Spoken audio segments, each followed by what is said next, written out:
A lo largo de estos minutos aquí en Mega Noticias hemos analizado la forma en la que se ha deteriorado la economía en el país, pero veamos cómo andan los signos vitales hasta este momento y realmente cuál es el impacto que está generando la política económica que hoy tiene México. Le agradezco mucho al doctor Pedro Tello Villagrán, economista y asesor económico de la CONCAMIN, que nos acompaña hoy para profundizar en estos temas. Doctor, qué gusto saludarte.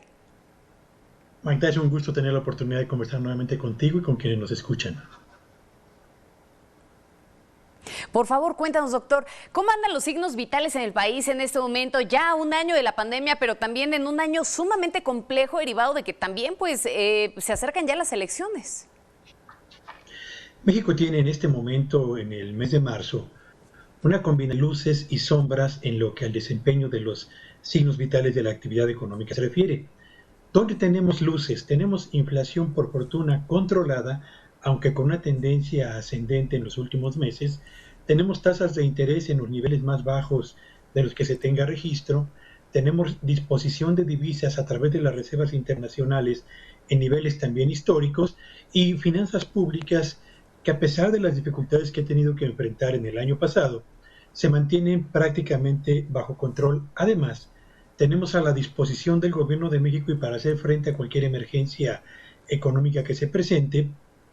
dos créditos, uno del Fondo Monetario Internacional por más de 45,000 millones de dólares y otro crédito contingente a disposición del Gobierno de México por parte de la Reserva de los Estados Unidos. Así que estas son las luces que permiten suponer que tenemos una economía con algunos indicadores o signos vitales bastante sólidos. En el otro extremo, Magda, están los signos vitales donde tenemos problemas serios. ¿Cuáles son? Bueno, cerramos el año pasado con una caída del más del 8% en la generación de riqueza, con un aumento en la población desocupada, lo mismo en el sector formal que en el sector informal, que superó los 2.300.000 personas, con inversión productiva que registró su mayor caída en 25 años y con un consumo de bienes y servicios que en el territorio nacional cerró el año pasado también con su mayor caída desde que se tiene registro de ese indicador. Y arrancamos 2021 con una economía que en el primer trimestre, es en el que estamos ahora mismo, digamos ya en la etapa final, va a registrar una caída más en lo que a la generación de riqueza se refiere, motivada no solamente por la condición en la que se encuentra nuestra actividad económica, sino también por el efecto que tuvo los apagones del noreste de la República en el mes de febrero, el problema de abastecimiento de gas natural que le pegó directamente a la industria vidriera, a la industria de la construcción, la industria acerera y el sector automotriz, este último además afectado por el desabasto en chips para el ensamble de vehículos y por supuesto por los paros técnicos que tuvieron que hacer para ajustarse a las condiciones de desabasto del gas natural. Así que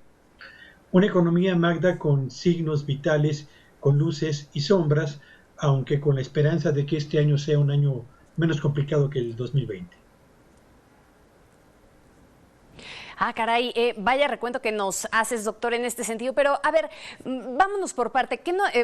¿Qué nos dices, por ejemplo, de las políticas públicas y de los apoyos que se han encaminado para poder aminorar este impacto económico, sobre todo en el bolsillo de los mexicanos o bien de los pequeños empresarios? Sabemos que la pandemia le ha pegado fuertemente a todo el mundo, ¿no? Todos los países nos hemos visto enrolados en una crisis en distintas magnitudes, pero ¿han sido suficientes estos apoyos tanto a nivel federal como a nivel estatal? No, evidentemente, a escala federal, los apoyos que se han ofrecido desde el año 2020 y aquellos con los que hemos arrancado el 2021,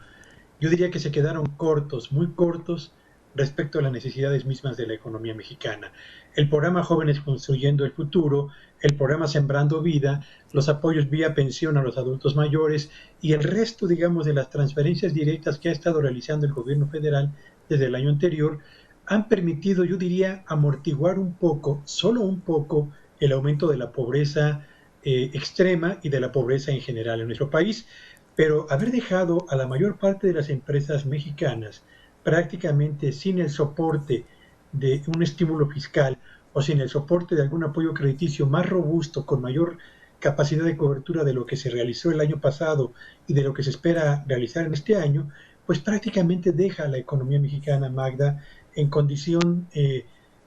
una condición equivalente a la de un paciente que se mantiene todavía en terapia intensiva, aunque con algunos signos vitales que empiezan a mejorar, de modo pues que las políticas públicas, con todo lo bien intencionadas que se han aplicado, se han quedado cortas respecto a la magnitud de los síntomas que presenta el paciente mexicano, lo mismo en la esfera productiva que en el ámbito del bienestar de los hogares. Y fíjate que esta parte que mencionas es sumamente importante, ¿no? Porque de pronto veíamos este análisis que hacía el Coneval justamente de estos programas sociales y decía que, bueno, finalmente no han terminado de atacar el problema de fondo que tiene el país, que es la gente que vive en pobreza. Si bien es cierto, han sido como 2 aspirinas para un dolor de cabeza, pues realmente no ha atacado el problema que está generando verdaderamente el hecho de que la economía se encuentre en esta terapia intensiva. Pero ahora bien, dime una cosa, doctor, porque con el ritmo de vacunación que actualmente tenemos,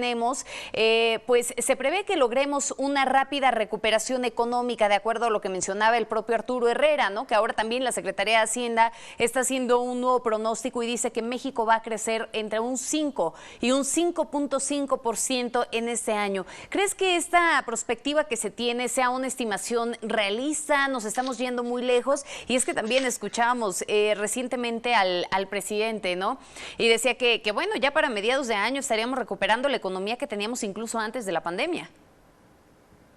No, yo veo francamente muy difícil que se pueda cumplir el pronóstico que el día de ayer el subsecretario de Hacienda, el señor Llorio, emitió a los medios de comunicación con un crecimiento superior al 5%. ¿Cuáles son las razones por las que veo difícil que se pueda cumplir un pronóstico tan optimista como ese? Yo diría que son fundamentalmente 4. La primera es que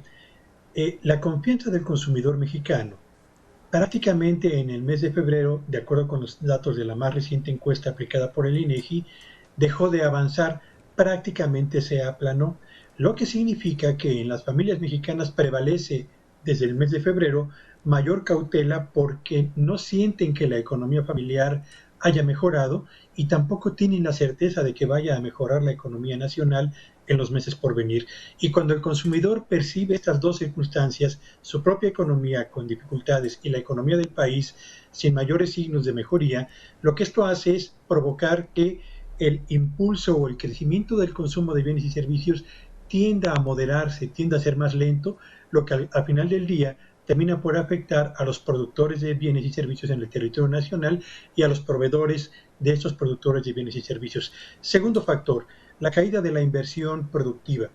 Cerramos 2020 con una caída del orden del 18% en la inversión productiva, más del doble de la caída de la economía mexicana, y en la encuesta más reciente para recoger la percepción de los empresarios, Magda, estos han señalado que no tienen todavía suficiente disposición para invertir porque no perciben que el ambiente para los negocios esté lo suficientemente despejado. Si agregamos a ello el hecho de que la inflación ha venido paulatina pero consistentemente acelerando el paso, de tal suerte que ha cerrado el mes de febrero con el nivel más elevado de los últimos 5 meses, lo que termina por erosionar el poder de compra de los ingresos de las familias, pues estos factores van creando un ambiente difícil para poder suponer y esperar que una economía como la mexicana avance a un ritmo superior al 5%. Y terminemos por señalar que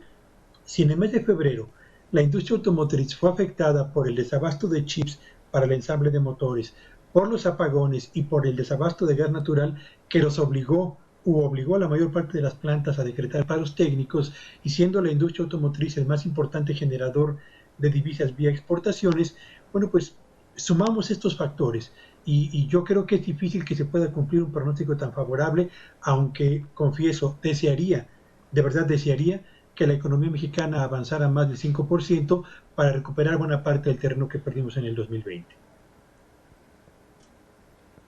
¿Qué papel va a jugar aquí pues este efecto cascada que pueda llegar a tener el plan de rescate económico de Estados Unidos, ¿no? Veíamos también esa estimación de la OCDE, mejora la estimación incluso que tenía para nuestro país del 3.6 al 4.5%, y pues justamente se lo atañe a esto, ¿no? Al efecto cascada que pueda llegar a tener, vaya, dicho de otra forma, doctora, lo que decía el presidente en su momento, ¿no? De qué tanto nos salpique Estados Unidos con esos beneficios económicos.